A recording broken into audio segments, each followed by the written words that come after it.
মা ভালো তো মেয়ে ভালো, বাপ ভালো তো বেটা ভালো। কথা বুঝতে পেরেছেন? এজন্য নারীদেরকে সুযোগ করে দেওয়া উচিত।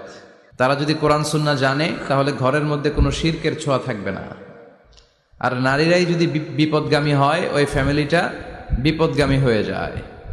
এজন্য আসুন আমরা আল্লাহর দরবারে শুকরিয়া জানাই যে আল্লাহ তাআলা আমাদেরকে আজকে এই মহিলা সমাবেশে আসার বসার তৌফিক এনায়েত করলেন। আমরা আল্লাহর দরবারে শুকরিয়া জানাই। আমরা পড়ে নিচ্ছি কালিমাতুশ শুকর, আলহামদুলিল্লাহ। ছেলেরা আরো আওয়াজ করে পড়েন, ছেলেরা আলহামদুলিল্লাহ।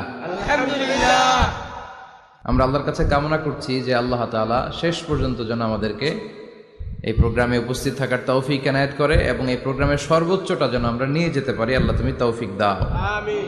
আজকের এই প্রোগ্রামটাকে তুমি আমাদের নাজাতের ওসিলা বানাও।